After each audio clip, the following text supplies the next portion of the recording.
The day I first met you, you told me you'd never fall in love. But now that I get you, I know fear is what it really was. Now here we are, so close, yet so far, having a path to test.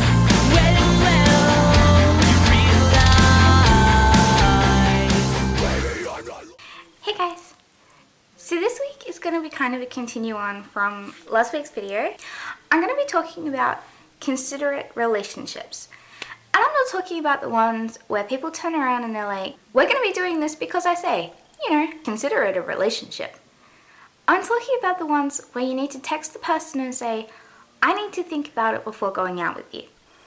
I've found that if you need to think about it before you tell someone that you're willing to go out with them, it's actually probably not a smart idea. I've had 2 instances where I've had to tell the person I need to think about it before saying yes, and both of these relationships were absolutely disastrous. For one, they were both incredibly short, and 2, you didn't even want to know how old they were. And these days I will admit that yeah, they were mistakes. And basically, I just want to tell you guys, if you do need to think about it, then it's probably not smart. One rule that I have for my relationships now is to not go 2 years older, because I'm 19 now. That puts the other person at 21. But say if they're like 23, I'll probably still do it. But 24 is going to be pushing it.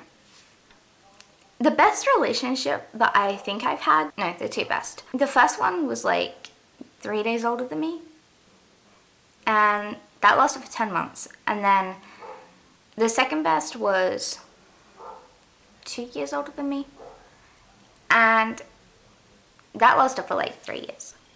That's the one that I've just come out of. Another thing that I'd like to say to you guys is set yourself some standards and try not to lower them for anyone.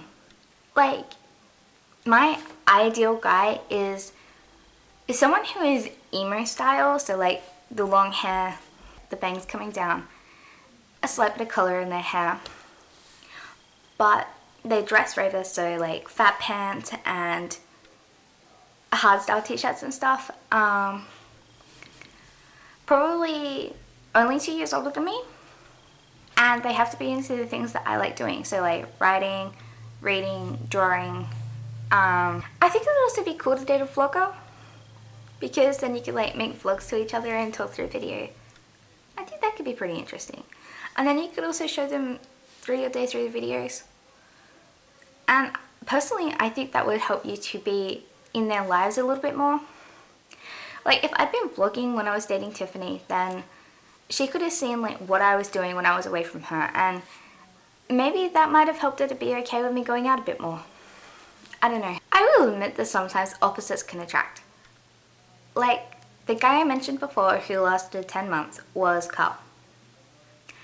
And he was a really good boyfriend. He didn't like horses, and at that time I had 2 thoroughbreds. He didn't like reading, and I've been writing novels since I was 10, something like that. So they were 2 big parts where we really clashed, but we got along really well. And I think that that's what helped us to last so long. Probably the final tip that I have for you guys is try not to spend too much time with the person. Sure, you've got to see them, but seeing them all day, every day gets really overwhelming. I would suggest taking a few days off every now and again. And if your partner's that paranoid that they want to be around you all the time, then you could always stop looking. There are limitless options out there for the way that you can handle your relationship. Another thing, someone on Livewire said that after 1 month, her fiance had asked her to get engaged to her, and they had met on the internet and they hadn't met face to face yet. And personally, I think that something like this is probably a boyfriend being slightly paranoid and, you know, trying to keep the girl as his own. I'm probably going to be updating a little bit again later as well because I have some other little bits of news. So I will put the link here, so right where Navi is. When I have finished the other videos. Until next week, keep the peace in your relationship. Love your partner. Be as united as you can be, but please don't be overbearing. And respect them, respect their wishes, and respect having a good time.